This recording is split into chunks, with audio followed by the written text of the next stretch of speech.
മനസ്സിലാവും.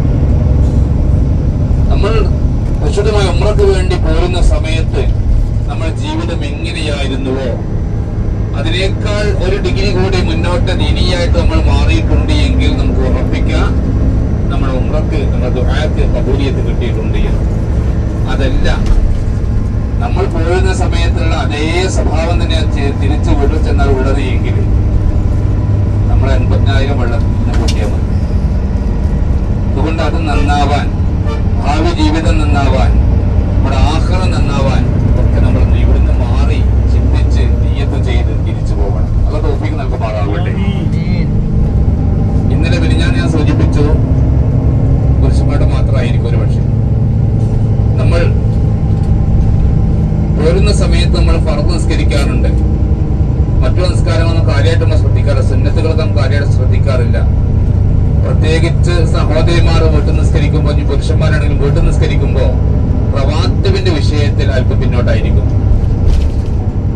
ഫർദായ നിസ്കാരത്തിന്റെ മുമ്പും പിമ്പുമുള്ള സുന്നത്ത് നിസ്കാരങ്ങൾ പലപ്പോഴും കിട്ടാറില്ല. വേഗം ഒതുകൊടുത്ത് ഫർദ് നിസ്കരിക്കുന്ന ശൈലി ഉണ്ടാവാറുള്ളത്.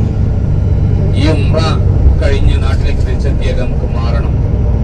റവാത്തിബുകൾ നിത്യമാക്കാൻ വേണ്ടി, ദായിമാക്കാൻ വേണ്ടി ശ്രദ്ധിക്കണം. തഹജ്ജുദ് നിത്യമില്ലാത്ത ആളുകൾ എപ്പോഴെങ്കിലും ചാൻസ് കിട്ടും നമസ്കരിക്കുക എന്നതിനപ്പുറത്ത് തഹജ്ജുദ് നിത്യമാക്കാൻ വേണ്ടി ശ്രദ്ധിക്കണം. ദുഹ നിത്യമില്ലാത്ത ആളുകൾ ദുഹ നിത്യമാക്കാൻ വേണ്ടി ശ്രദ്ധിക്കണം. ഇതൊക്കെ ഈ ഒരു പരിശുദ്ധമായ ഉംറ കൊണ്ട് നമുക്ക് മാറ്റിയെടുക്കാൻ കഴിയണം. അതുപോലെ പെരുമാറ്റത്തില്, സ്വഭാവത്തില് കർക്കശമായ സ്വഭാവമുള്ള ആളുകളൊക്കെ ഒന്ന് അയാൻ വേണ്ടി ശ്രമിക്കുക. വീടുകളിലൊക്കെ നമ്മള് സാധാരണ അഭിനന്ദനായ ഉസ്താദുകൾ പറയാറുണ്ട്, മരിക്കുന്നതിന് മുമ്പ് എല്ലാവരും പൊരുത്തപ്പെടിക്കുക. മരിക്കുന്നതിന് മുമ്പ് നമ്മൾ പൊരുത്തപ്പെടിക്കാറില്ല. സത്യത്തിൽ എന്റെ കയ്യിൽ നിന്ന് ഭാഗമായി വന്നിട്ടുണ്ട്, അത് പൊരുത്തപ്പെട്ട് തരണമെന്ന് പറയാറില്ല. നമ്മളെ വാശിയിലും നമ്മളാ ഗഡ്സിലൊന്ന് നിൽക്കാറാണ്. മരിച്ചതിന് ശേഷം എന്നെ പള്ളിക്കെന്ന് പറയും, എന്തെങ്കിലും ഉണ്ടെങ്കിൽ പൊരുത്തോണ്ടിട്ടോ. ആരാനെ കൊണ്ട് പറയിക്കുന്നത് നമ്മൾ സ്വയമായിട്ട് പറയാൻ വേണ്ടി തയ്യാറായാൽ മതി. സ്വന്തമായിട്ടും ചിന്തിച്ചു നോക്കിയിരുന്നു എന്റെ പ്രിയപ്പെട്ട സഹോദരിമാർ. ഏതെങ്കിലും ഒരു അമ്മായിമ്മ മരുമകളോട് മോളെ പൊരുത്തപ്പെട്ട് തരണ്ടോ, എന്റെ കയ്യിൽ നിന്ന് വല്ലതും സംഭവിച്ചിട്ടുണ്ടെങ്കിൽ പൊരുത്തപ്പെട്ട് തരണമെന്ന് പറഞ്ഞ ഏതെങ്കിലും അമ്മായിമ്മ കേട്ടിട്ടുണ്ടോ? ഏതെങ്കിലും മരുമകളെ നിങ്ങൾ കേട്ടിട്ടുണ്ടോ? ഉമ്മാന്റെ കയ്യിൽ എന്തെങ്കിലും പറ്റിയിട്ടുണ്ടെങ്കിൽ അത് പൊരുത്തപ്പെട്ട് തരണം എന്ന് പറയുന്ന സാഹചര്യം. എന്നാൽ അതിനു മുമ്പ് തന്നെ ആ നല്ല രീതിയിൽ ജീവിക്കാൻ ഈ ഉംറ കാരണമാവണം. ഈ ഒരു ഉംറ യാത്ര അതിന് കാരണമാകണം. വീടുകളിൽ വളരെ സൗഹാർദ്ദത്തോടു കൂടി പുണ്യ ഹബീബിന്റെ ചാരത്ത് ചെല്ലാൻ വേണ്ടി കാത്തിരിക്കുന്നവരാണ് നമ്മൾ. ഹബീബിന്റെ പുണ്യഭക്തി ഖദീജ റളിയല്ലാഹു തആല അൻഹയുടെ ചാരത്തിൽ നിന്ന് കരഞ്ഞു ദുആ ചെയ്തവരാണ് നമ്മൾ. അവിടുന്ന് എങ്ങനെയാണോ ഹബീബിനോട് പെരുമാറിയത്, അവിടുന്ന് എങ്ങനെയാണോ ഹബീബിനെ കൂട്ടിച്ചേർത്ത് പിടിച്ചത്, ആ ഒരു ജീവിതം നമുക്കും കിട്ടണം. കേവലം വരക്കെ നടന്നു കണ്ട് വീട്ടിലേക്ക് തിരിച്ചു പോയി എന്തേ കിട്ടിയടി എന്ന് ചോദിക്കുമ്പോ അതിലേക്ക് ഒരുപാട് കണ്ടു എന്ന ആൻസറിന് പകരം എന്റെ മനസ്സിൽ വലിയ റാഹത്തുണ്ട്, ഇനിയും പോകണമെന്ന ഒരു ചിന്തയിലേക്ക് എത്തണം. ഒരുപാട് കണ്ടു എന്നതിൽ അർത്ഥമുണ്ടെന്ന് എനിക്ക് തോന്നുന്നില്ല. അതിലൊരുപാട് പാഠങ്ങൾ ഉൾക്കൊള്ളണം. അതുകൊണ്ട് അതായിരിക്കട്ടെ ഈ ഒരു ഉംറ കൊണ്ട് മാറ്റമുണ്ടാവേണ്ടത്. തൗഫീഖ് നൽകുമാറാവട്ടെ. നമ്മൾ ഉറങ്ങണില്ലല്ലോ, നേരിയ വെയിലും കിട്ടുമ്പോൾ ചായ കുടിച്ചത് എന്തെങ്കിലും പൊക്കി വരും. എന്തായാലും ഇതിന് മാറ്റമുണ്ടായിരിക്കണം. നമ്മൾ ആദ്യമായിക്കൊണ്ട് തന്നെ പരിശുദ്ധമായ ഇന്നത്തെ ഈ ദിവസത്തിലെ ഏറ്റവും പ്രധാനപ്പെട്ട ദിവസമാണ് ഇന്ന് എന്ന് പലതവണ ആവർത്തിച്ച് പറഞ്ഞിട്ടുണ്ട്. ഇന്നത്തെ ദിവസത്തിന്റെ യാത്രയിലെ ആദ്യത്തെ പോയിന്റ് ഇൻഷാ അല്ലാഹ് നമുക്ക് റസൂറാണ്. പുണ്യ ഹബീബ് സല്ലല്ലാഹു അലൈഹി വസല്ലം തങ്ങളും സിദ്ദീഖ് റളിയല്ലാഹു തആല അൻഹു. ചില പണ്ഡിതന്മാർ പറയുന്ന പലായനം ചെയ്തു എന്ന പ്രയോഗം പോലും തെറ്റാണ് എന്ന്. അള്ളാഹുവിന്റെ കൽപ്പന കിട്ടി, അത് അംഗീകരിച്ചു, അങ്ങോട്ട് പോയി എന്നുള്ളതാണ്. പ്രയാസങ്ങൾ സഹിക്കവയ്യാതെ ദുഃഖങ്ങളും സങ്കടങ്ങളും മാത്രം സൂര്യോദയത്തിന്റെയും അസ്തമയത്തിന്റെയും ഇടയിൽ വെറും ദുഃഖത്തിന്റെയും സങ്കടത്തിന്റെയും ഹിമാലയങ്ങൾ മാത്രമായി മാറിയപ്പോൾ മോചനം വേണമെന്ന് റബ്ബിനോട് അള്ളാഹുവിന്റെ പ്രവാചകർ റസൂലുള്ളാഹി സ്വല്ലല്ലാഹു അലൈഹി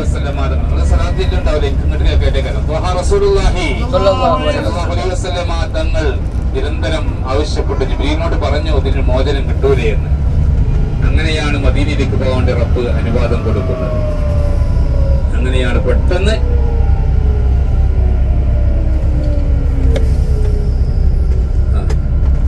നമ്മൾ ആ മലയുടെ താഴ്വാരത്തേക്ക് എത്തിക്കൊണ്ടിരിക്കുകയാണ് ഇൻഷാ അല്ലാഹ്. ഇന്ന് നമുക്ക് ഇവിടെ വെച്ചുകൊണ്ട് ദുആ ചെയ്തുകൊണ്ട് യാത്ര തുടരാം.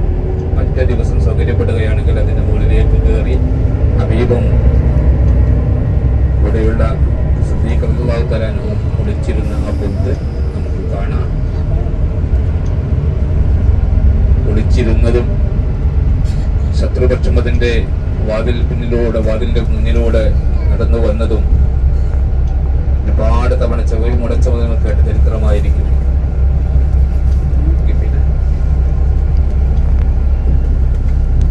സൗറിന്റെ താഴ്വാരത്താണ് നമ്മൾ എത്തിയിട്ടുള്ളത് ഇൻഷാ അല്ലാഹ്. ഇവിടെ ഇറങ്ങി നമ്മൾ അവിടെ എന്റെ താഴ്വാരത്തേക്ക് ചെന്ന് അവിടെ കണ്ട് അവിടെ വെച്ചുകൊണ്ട് പണ്ഡിതന്മാർ പറയുന്ന പലായനം ചെയ്തു എന്ന പ്രയോഗം പോലും തെറ്റാണ് എന്ന്. അള്ളാഹുവിന്റെ കൽപ്പന കിട്ടി, അത് അംഗീകരിച്ചു, അങ്ങോട്ട് പോയി എന്നുള്ളതാണ്. പ്രയാസങ്ങൾ സഹിക്കവയ്യാതെ ദുഃഖങ്ങളും സങ്കടങ്ങളും മാത്രം സൂര്യോദയത്തിന്റെയും അസ്തമയത്തിന്റെയും ഇടയിൽ വെറും ദുഃഖത്തിന്റെയും സങ്കടത്തിന്റെയും ഹിമാലയങ്ങൾ മാത്രമായി മാറിയപ്പോൾ മോചനം വേണമെന്ന് റബ്ബിനോട് അള്ളാഹുവിന്റെ പ്രവാചകർ റസൂലുള്ളാഹി സ്വല്ലല്ലാഹു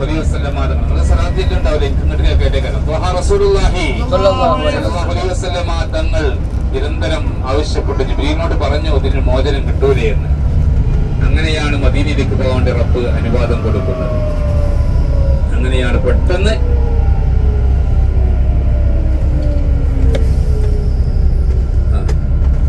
നമ്മൾ ആ മലയുടെ താഴ്വാരത്തേക്ക് എത്തിക്കൊണ്ടിരിക്കുകയാണ് ഇൻഷാ അല്ലാഹ്. ഇന്ന് നമുക്ക് ഇവിടെ വെച്ചുകൊണ്ട് ദുആ ചെയ്തുകൊണ്ട് യാത്ര തുടരാം. മറ്റേ ദിവസം സൗകര്യപ്പെടുകയാണെങ്കിൽ അതിന്റെ മുകളിലേക്ക് കയറി ഹബീബും ഇവിടെയുള്ള സിദ്ദീഖ് റളിയല്ലാഹു തആല അൻഹു കുളിച്ചിരുന്ന ആ പൊത്ത് നമുക്ക് കാണാം. കുളിച്ചിരുന്നതും ശത്രുപക്ഷം അതിന്റെ വാതിലിന്റെ മുന്നിലൂടെ നടന്നു വന്നതും ഒരുപാട് തവണ ചെവി മുടച്ചതും കേട്ട് ചരിത്രമായിരിക്കും.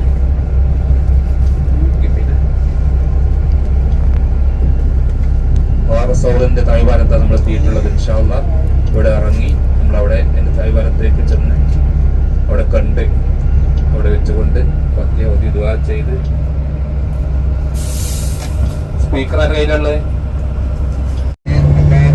പറയുന്ന കേണപേക്ഷിക്കുന്ന ഒരു സ്ഥലമായതുകൊണ്ടാണ് അറഫ എന്നുള്ള പേര് വന്നത് എന്ന അഭിപ്രായമുണ്ട്. ഏതായാലും അറഫ വിശാലമാണ്. അറഫയുടെ അതിർത്തികൾ മലകളാൽ ചുറ്റപ്പെട്ടവർ പിന്നെ ഈ മഞ്ഞ ബോർഡ് മുന്നില് വലതുവശത്ത്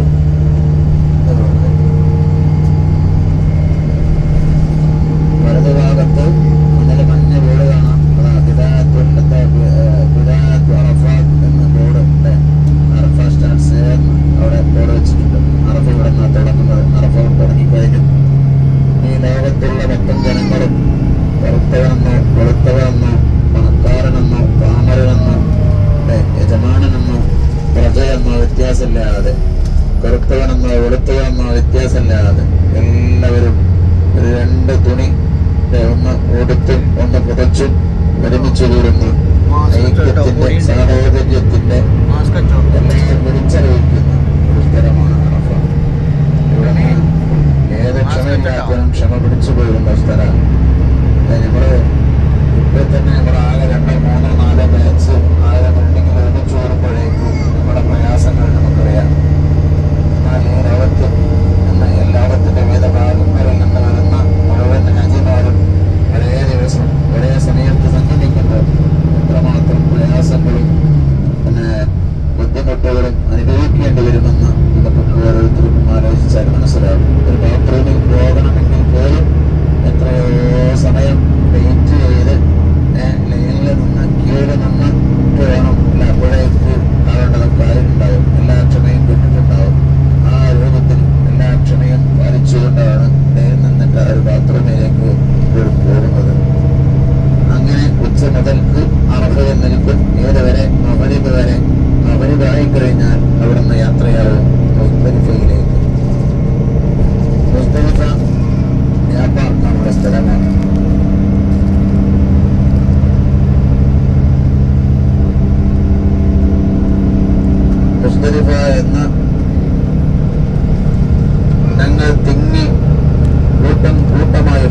ഖുറൂജായി അറഫയിൽ നിന്ന് അങ്ങോട്ട് വരുന്നത് കൊണ്ടാണ് മുസ്ദലിഫ എന്നുള്ള പേരില മുസ്ദലിഫിലേക്കുള്ള വഴിയിലേക്ക് നമ്മൾ പ്രവേശിച്ചു കഴിഞ്ഞു. അപ്പോൾ നമ്മൾ അതിന് മുമ്പ് അറഫ കഴിഞ്ഞിട്ടേ മുസ്ദലിഫ എത്തുള്ളൂ. അതുപോലെ നബി സല്ലല്ലാഹു അലൈഹി വസല്ലം തങ്ങൾ ആദ്യ നബി അലൈഹി സ്വലാം ഹവ്വായും ആദ്യമായിട്ട് ഈ ഭൂമിയിൽ വന്നതിന് ശേഷം അവർ ഒരുമിച്ച് കൂടുന്നത് അവർ ജമ്മ് എന്നുള്ള ഒരു സ്ഥലം ഇതിന് കിട്ടിയതുകൊണ്ട് ആ പേര് വരാനും ഉണ്ടാവുന്ന കാരണം അതാണ്. ജമ്മ് ഒരുമിച്ച് കൂടി രാത്രിയിൽ അവർ സന്ധിച്ചു. ആ സന്ധിച്ച സ്ഥലമാണ് മുസ്ദലിഫ. ആ ബന്ധപ്പെടലിലാണ് അവർക്ക് ഹാബീൽ എന്ന കുട്ടി പിറക്കുന്നത് എന്നൊക്കെ ചരിത്രങ്ങളിൽ കാണുന്നുണ്ട്. ഏതായാലും ആദ്യമായിട്ട് നമ്മുടെ ആദം അലൈഹിസ്സലാമും ഹവ്വായും കൂടി അവർ ഒരുമിച്ച് കൂടുന്ന ഒരു കൂടിയ സ്ഥലവും കൂടിയാണ് മുസ്ദലിഫ. ഹബീബായ മുത്തനബി സല്ലല്ലാഹു അലൈഹി വസല്ലം തങ്ങൾ അവിടെ എന്ത് ചെയ്തിട്ടുണ്ട്? നിസ്കരിച്ചിട്ടുണ്ട്. ആ നിസ്കരിച്ച സ്ഥലത്താണ് മസ്ജിദ് മശ്അറുൽ ഹറാം നിലകൊള്ളുന്നത്. അതുപോലെ മിനയിലെ ടെന്റ് കെട്ടിയിട്ടുണ്ട്. ആ ടെന്റിൽ ഹബീബായ മുത്തനബി സല്ലല്ലാഹു അലൈഹി വസല്ലം അവിടുന്ന് താമസിച്ചിട്ടുണ്ട്. ആ ടെന്റ് കെട്ടിയ സ്ഥലത്തുണ്ടാക്കിയ പള്ളിയാണ് മസ്ജിദുൽ ഖൈഫ്.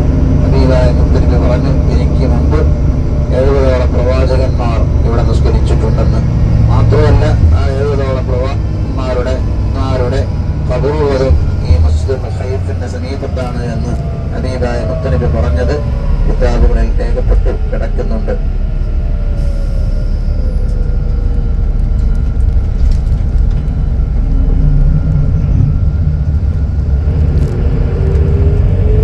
ശേഷം മുൻഭാഗത്ത് ഇറങ്ങിയ ആളുകൾ നിർബന്ധമായും ബാക്കോട്ട് പോയില്ല എങ്കിൽ അവർക്ക് അറഫ നഷ്ടപ്പെടും.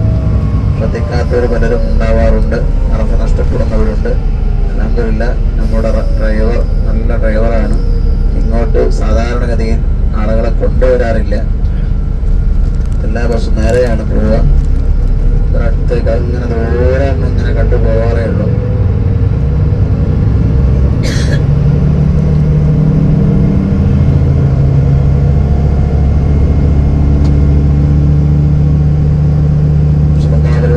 തങ്ങൾക്ക് അറഫയിൽ ആദ്യം ടെന്റ് കിട്ടിയ സ്ഥലം, ആ സ്ഥലത്താണ് ഈ മസ്ജിദ് നമിറ ഉള്ളത്. ഈ നമിറ പള്ളി നിർമ്മിച്ചത് മുത്തനബി നിസ്കരിച്ച സ്ഥലം. മുത്തനബി പിന്നീട് ഇങ്ങനെ മാറി നിസ്കരിച്ചല്ലോ, അറഫയിലേക്ക് മാറിയിട്ടാണ് അറഫന്റെ ഉള്ളിൽ ഈ ബോർഡ് നിങ്ങൾ കണ്ടില്ല, ഇടതുവശത്തുള്ള ബോർഡ്. ആ ബോർഡും കൂടെ നോക്കിയാൽ തന്നെ കുറച്ച് ഭാഗം പുറത്താണെന്ന് നമുക്ക് മനസ്സിലാക്കാൻ സാധിക്കും. മാഷാ അല്ലാഹ്, ഹാദാ മസ്ജിദുൻ നമിറ, ഹാദാ മസ്ജിദ് ഇബ്രാഹിം.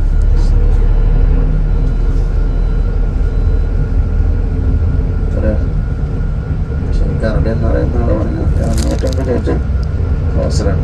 ഇറങ്ങിയിട്ട് കാര്യമില്ല, ക്ലോസാണ്.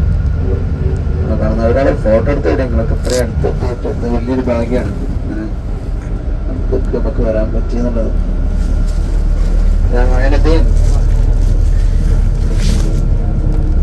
അവിടെ പോയി നിസ്കരിച്ചിട്ടാക്കണം ആൾക്കാര്.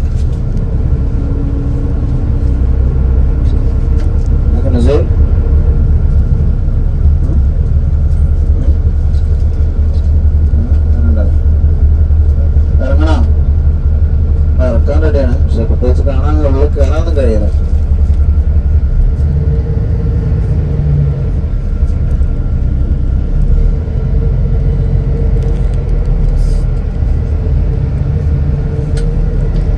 സ്ത്രീകളുടെ ഗേറ്റാണ് ഇപ്പൊ നമ്മൾ മുമ്പിലുള്ളത്. ഗേറ്റൊക്കെ ക്ലോസാണ്.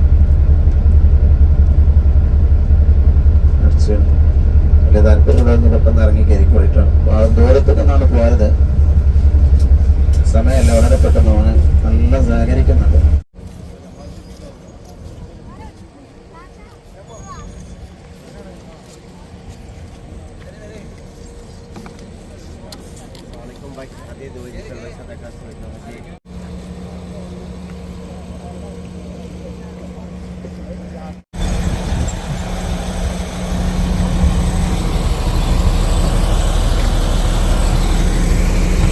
കണ്ട ഇത് ടോയ്ലറ്റ് ഉണ്ടാവും. ഡേ ശുക്രൻ ജസാക്കല്ല.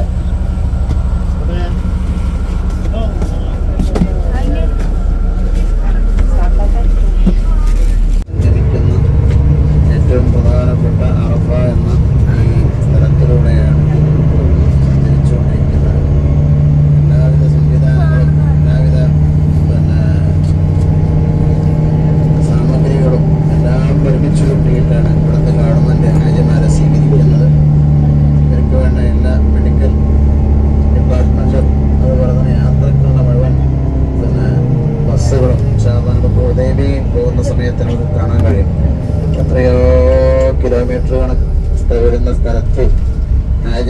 മാത്രം കൊണ്ടുപോകുന്ന ഈ വർഷത്തിൽ ഒരു തവണ വേണ്ടി മാത്രം ഉപയോഗിക്കാൻ വേണ്ടിയിട്ട് എത്രയോ ആയിരക്കണക്കായ ബസ് മഴക്കാലത്ത് ചെയ്ത് നമ്മളെ പുസ്തകം നമ്മുടെ കൂടുണ്ട്. ഈ മരങ്ങളുണ്ടാവില്ലേ സംശയമാണ്. കാരണം മരങ്ങളൊന്നും ഇല്ലാത്തൊരു കാലം ഇവിടെ ഉണ്ടായിരുന്നു. ഒന്നുമില്ലാതെ മരങ്ങളൊന്നും വെച്ച് തുടങ്ങിണ്ടായിട്ടില്ല, വെച്ചിട്ടുള്ളതെന്നാണ് പുസ്തകം പറയണേ. ഒരു വെയിലത്ത് നിന്ന് അന്നൊക്കെ ഉണ്ടായിരുന്ന ആ പ്രയാസം എത്രയായിരുന്നു. അന്നൊക്കെ ഇപ്പോൾ ടെന്റുകളിലെ AC കാര്യങ്ങളെ വിഷയങ്ങളൊക്കെ ടെന്റിന് പുറത്തിറങ്ങുമ്പോഴേ ബുദ്ധിമുട്ടുള്ളൂ.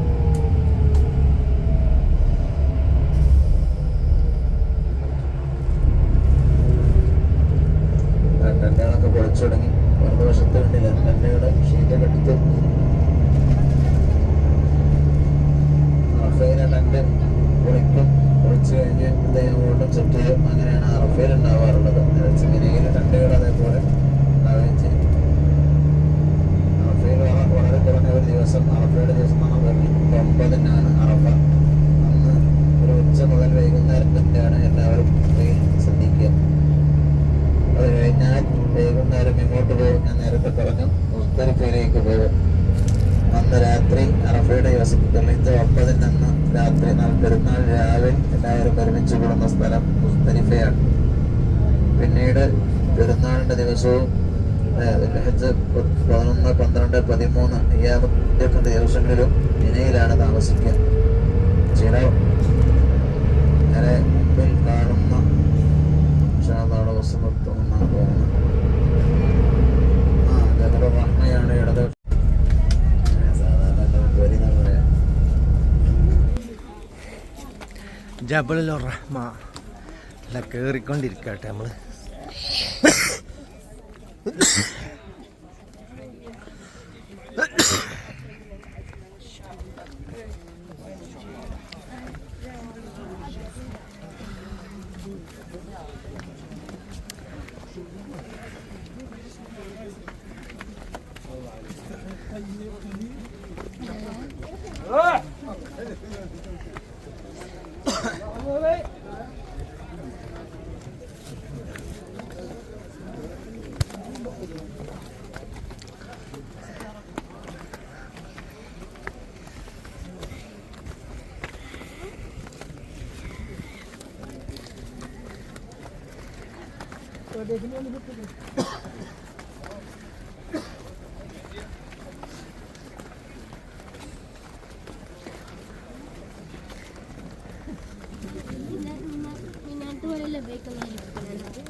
Masyaallah.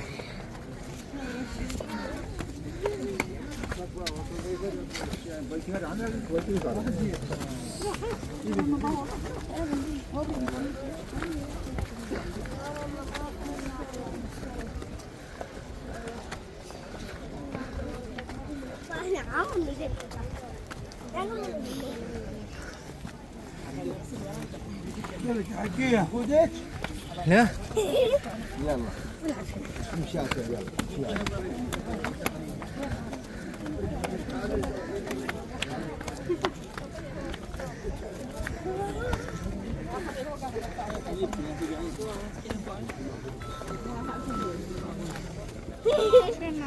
بعد ننزل نعمل كده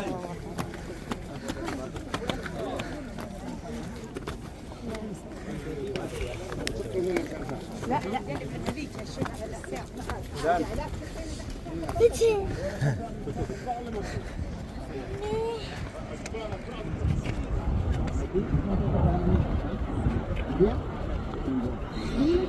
فين دول صلاته دول صلاة ما منضع أنا بيش ما منضع راح أنا ما تيجي أنا ما منضع راح أي عندك الجا يعني ولا بس لا يتنقل ما قرأت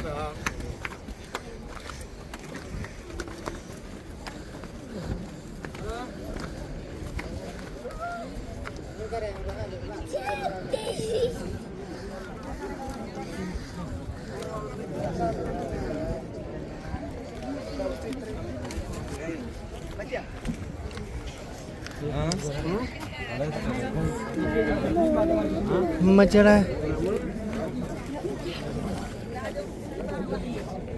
ഒരു മുഖപരിചയം ഉണ്ടാക്കി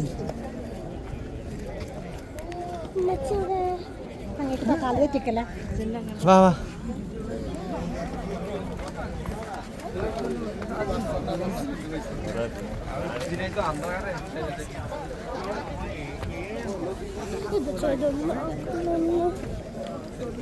മട മൂന്നാക്കാം മൂന്നാ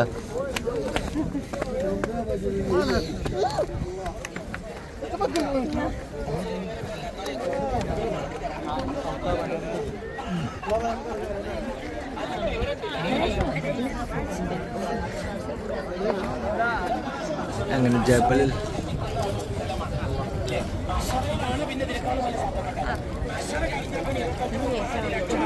ജബൽ റഹ്മത്തെ തിരക്കാണ് കാണുന്നത്. ഒരുപാട് ആൾക്കാരുണ്ട്, സിയാറത്ത് ചെയ്യാൻ വന്നതാണ് ഇതൊക്കെ.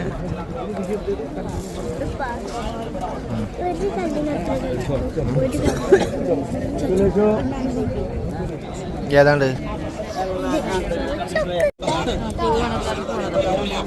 പക്ഷെ അവരതുകൊണ്ട് പറഞ്ഞു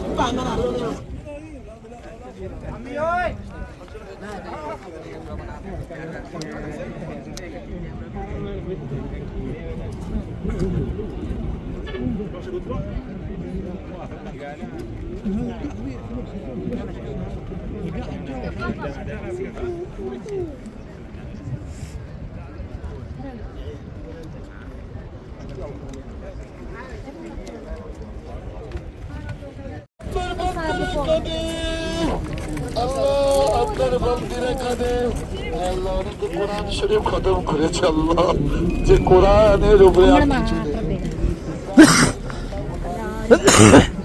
അതിനാ നോക്കൊന്ന്.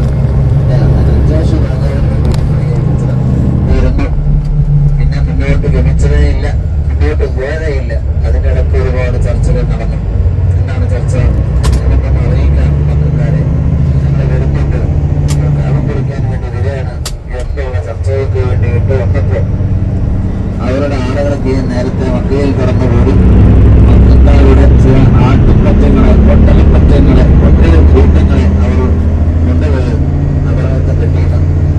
ആ അബ്രഹത്തിന്റെ ടീം ഒട്ടകക്കൂട്ടത്ത് കൊണ്ടുപോയപ്പോ പിന്നെ അബ്ദുൽ മുത്തലിബിനോട് വന്നിട്ട് പറഞ്ഞു, നേതാവേ, ഞങ്ങളുടെ ഒട്ടകത്തെയും ടീമിന്ന് യമനെന്ന് വന്ന ടീം കൊണ്ടുപോയിട്ടുണ്ട് എന്ന് പറഞ്ഞപ്പോൾ ചോദിക്കാൻ വേണ്ടി വന്നു. ആര്? അബ്ദുൽ മുത്തലിബ് ചോദിക്കാൻ വേണ്ടി വന്ന സമയത്ത് ആരും കാണുന്നില്ലേ? അബറാത്ത് കാണുന്നില്ലേ?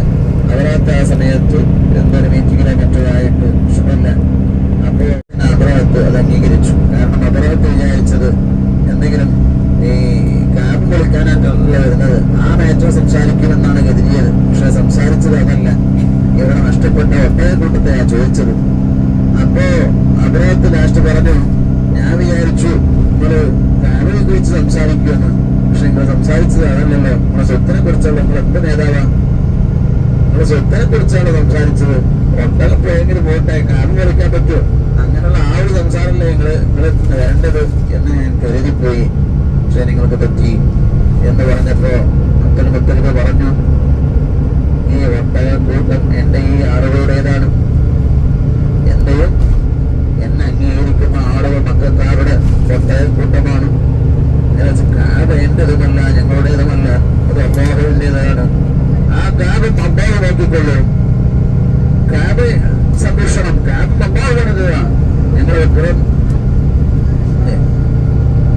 പിന്നെ അപ്പൊ കാബ് എന്നുള്ളത് അത് അല്ലാഹുവിന്റെ ഭവനമായതുകൊണ്ട്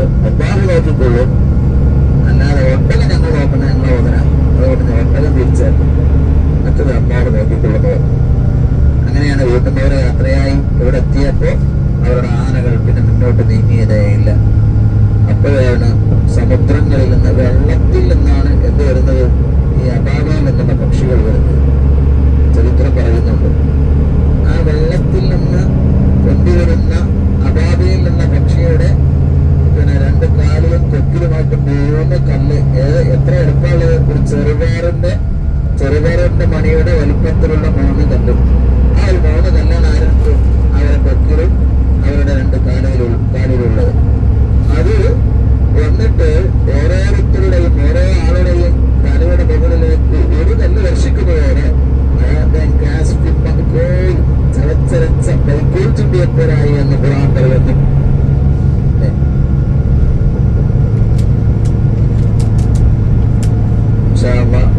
ആ ചരിത്ര സംഭവം നടന്ന സ്ഥലവും നമുക്ക് കാണണം. ഏകദേശം അടുത്തെത്തി തുടങ്ങി. ഇടതുവശത്ത് കാണുന്നത് ആ പാലം, അത് മെട്രോ ട്രെയിൻ പോകുന്ന പാതയാണ്. കുറച്ച് മുന്നോട്ട് നോക്കിയാൽ ഇടതുവശത്ത് തന്നെ കാണുന്നത് മെട്രോ റെയിൽവേ സ്റ്റേഷനാണ്. പാർക്കുന്ന സ്ഥലങ്ങളാണ് റൈറ്റ് സൈഡിൽ വലതുഭാഗത്ത് കാണുന്നത്. ഇവിടൊക്കെ ഈ കാണുന്നതൊക്കെ ബാത്റൂം, ടോയ്ലറ്റുകളാണ്. ജനങ്ങൾക്ക് വിവരമായ സംവിധാനങ്ങൾ ഇവിടെ ഒരുക്കിയത് നമുക്ക് കാണാൻ കഴിയും. ഒരു ദിവസം രാത്രി അറഫയുടെ അന്ന് രാത്രി പെരുന്നാൾ രാവിലെ ഇവിടെ മഗ്‌രിബിന് ശേഷം വന്നാൽ മഗ്‌രിബും ഇശായും ഇവിടെ നിസ്കരിക്കും. അതോടൊപ്പം സുബഹിയും നിസ്കരിക്കും. സുബഹി നിസ്കരിച്ച ഉടനെയാണ് ഇവിടുന്ന് യാത്രയാവുക. വലതുവശത്ത് കാണുന്ന പള്ളിയാണ് മസ്ജിദ് മഷ്അറുൽ ഹറാം. ഒന്ന് എഴുന്നേറ്റുന്ന ക്ലാസിന്റെ മുകളിലൂടെ എടുത്താല് ഫോട്ടോസൊക്കെ എടുത്ത് കാണാൻ കഴിയും. മധുരപ്പ് കഴിയുകയും ചെയ്യും. അതിന് കഴിയുന്ന സമയത്ത് എടുത്താലും മതി. ഒന്ന് ചെറുതായിട്ട് സ്ലോ ആക്കും. സ്ലോ ആക്കി കഴിഞ്ഞു. ഈ പള്ളി ഇത് മുസ്ലിം നിസ്കരിച്ച സ്ഥലത്തുണ്ടാക്കിയ പള്ളിയാണ് മസ്ജിദ് മഷ്അറുൽ ഹറാം. അതിന്റെ ബോർഡടക്കം ശരിക്കും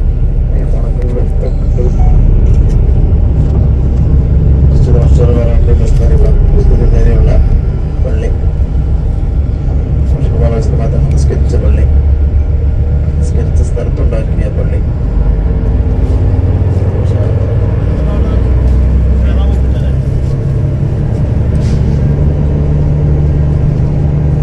ഇനി ഇവിടെ നിന്ന് അങ്ങോട്ട് കല്ല് പിറക്കുന്ന സ്ഥലമാണ്. മെറ്റല് കൂട്ടിയിട്ടത് ഇടതും വലതും കാണാൻ കഴിയും. ചെറിയ മെറ്റല്, ആ മെറ്റലാണ് കല്ലായി പിറക്കാറുള്ളത്. അള്ളാഹുവിന്റെ അദാബ് ഇറങ്ങിയ സ്ഥലമാണ് വാദി മാസ്റ്റർ. കുറച്ചുകൂടെ മുന്നോട്ട് ടേണിങ്ങിൽ വരുന്നത്. അബ്രാഹത്തിനെയും മാനപ്പടയാളികളെയും അള്ളാഹു നശിപ്പിച്ച സ്ഥലം. അതുകൊണ്ട് തന്നെ അവിടെ എത്തിയ സമയത്ത് തന്റെ വാഹനത്തെ, ഒട്ടകത്തെ വളരെ പെട്ടെന്ന് തെളിച്ചിരുന്നു എന്ന് ഹദീസുകളിൽ കാണും. കാരണം അള്ളാഹുവിന്റെ അദാബ് ഇറങ്ങിയ സ്ഥലത്ത് ഇവിടെ നിൽക്കാൻ പാടില്ല, അവിടെ പെട്ടെന്ന് യാത്ര ആയിക്കൊള്ളണം. അത് മുൻകാല പ്രവാചകന്മാരും അങ്ങനെ ചെയ്തിരുന്നു എന്ന് കിതാബുകളിലുണ്ട്. വലതുഭാഗത്തൊക്കെ ഇവിടുന്നൊക്കെയാണ് എന്ത് ചെയ്യുക, ഈ കല്ലൊക്കെ പെറുക്കിയിരുന്നത്.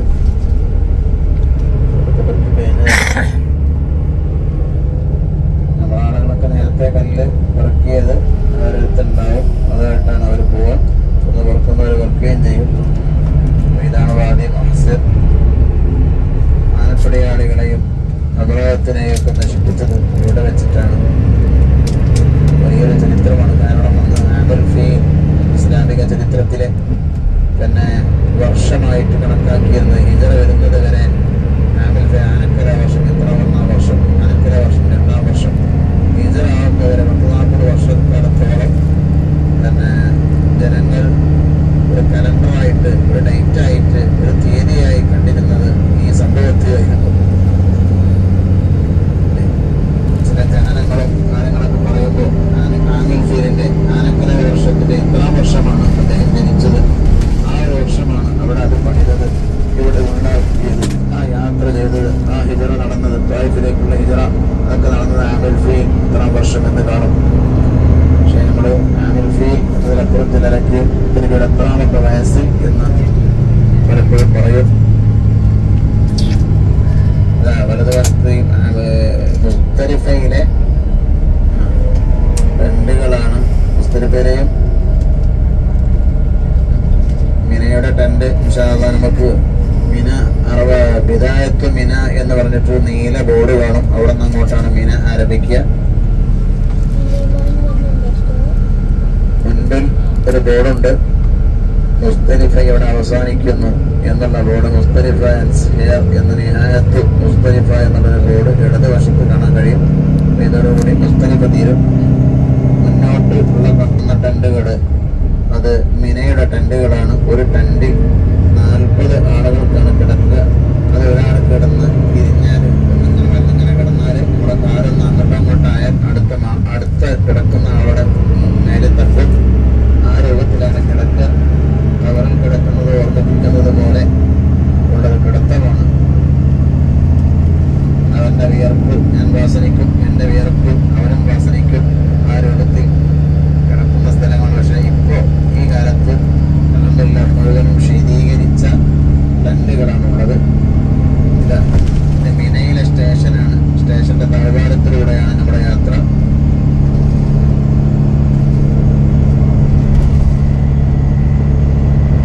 മിനയിലെ മെട്രോ റെയിൽവേ സ്റ്റേഷൻ.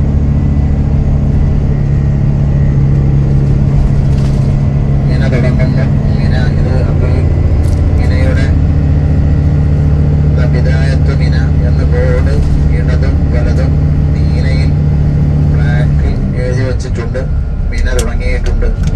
ഇപ്രാവശ്യം നമ്മുടെ നാട്ടിൽ നിന്ന് വന്ന ഒട്ടുമുക്കാൽ ഗ്രൂപ്പുകാർക്കും ഗവൺമെന്റ് ഗ്രൂപ്പിനടക്കം മിനയിൽ ടെന്റ് കിട്ടിയില്ല. അവരൊക്കെ മുസ്തലിഫയിലാണ് രാപ്പാർത്തത്. മിനയുടെ 3 ദിവസങ്ങളും അവർ കഴിച്ചു കൂട്ടിയത് വളരെ തുച്ഛമായ 1-2 ഗ്രൂപ്പുകൾക്ക് മാത്രമാണ് മിനയുടെ അകത്ത് കിട്ടിയത്. ബാക്കിയുള്ള എല്ലാവർക്കും കിട്ടിയത് മിനയുടെ പുറത്തായിരുന്നു. അതുകൊണ്ട് തന്നെ മസ്അല എന്താണ്, അങ്ങനെ മിന കിട്ടിയില്ലെങ്കിൽ എന്തായിരിക്കും മസ്അല, അവരെന്താ ചെയ്യേണ്ടത്? പണ്ഡിത ചർച്ച വളരെ സജീവമായിട്ട് മക്കയിലും നമ്മുടെ നാട്ടിലൊക്കെ നടന്നിരുന്നു.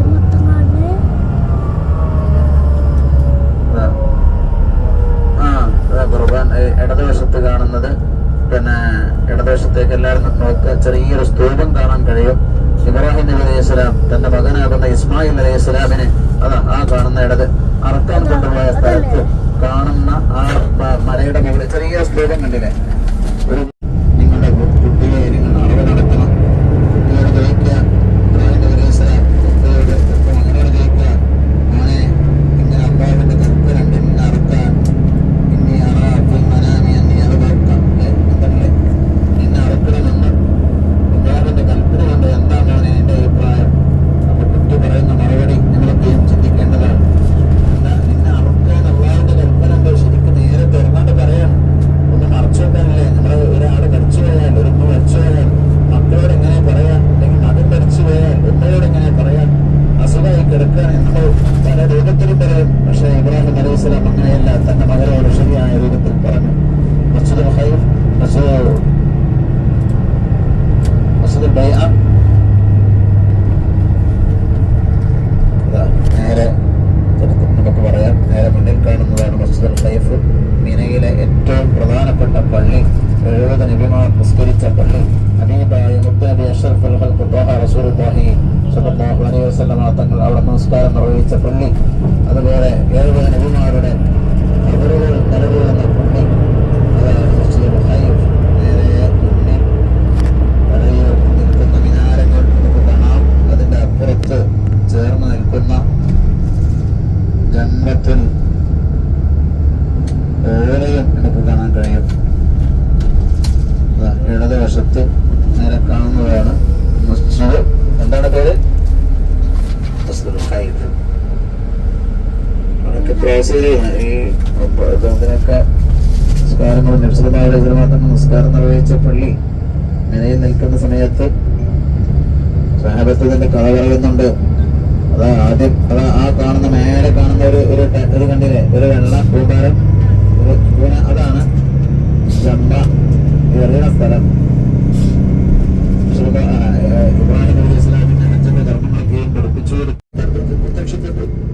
അപ്പോഴും ജിബ്രീൽ അലൈഹി സ്വലാം എന്ന് പറഞ്ഞു, ഇറങ്ങിയ അപ്പോഴും ഇബ്രാഹിം അലൈഹി സ്വലാം കല്ലുകളെ കൊണ്ട് 7 കല്ലുകളെ കൊണ്ട് ആരെറിഞ്ഞു? ഷെയ്ത്താൻ എറിഞ്ഞു. ഷെയ്ത്താന്റെ പോയി ടെന്റുകൾ കാണണം, ഇടതും വലതും.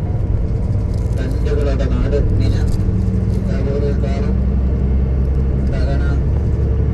മിന ഒരു ഉമ്മയുടെ ഗർഭപാത്രം കുട്ടിക്ക് വേണ്ടി, ജനങ്ങളുടെ ഗർഭത്തിൽ ജനിക്കുന്ന കുട്ടിക്ക് വേണ്ടി ഗർഭപാത്രം വിശാലമാകുന്നത് പോലെ ജനങ്ങളെ സ്വീകരിക്കുന്നതിന് വേണ്ടി മിന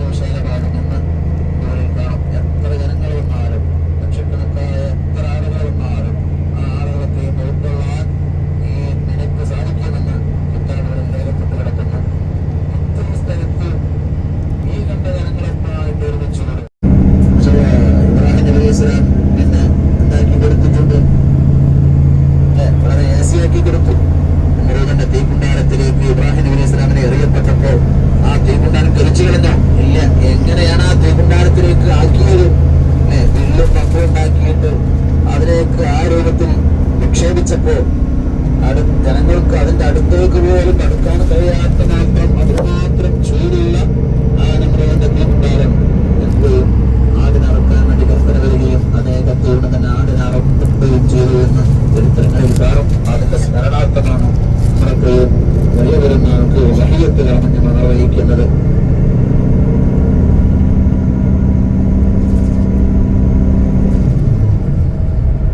അപ്പോ നമ്മള് ഇപ്പോ എവിടെയൊക്കെ കണ്ട്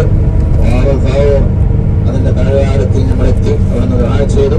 അത് കഴിഞ്ഞ് വീണ്ടും യാത്ര ചെയ്ത് അറഫയിലെത്തി. അറഫ കഴിഞ്ഞു, മുസ്ദലിഫ കഴിഞ്ഞു, വാദി മാസ്ർ കഴിഞ്ഞു. സ്ഥലമാണ് അവിടെ അടയാളപ്പെടുത്തിയിട്ടുള്ളത്.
والنعمة لك والملك لا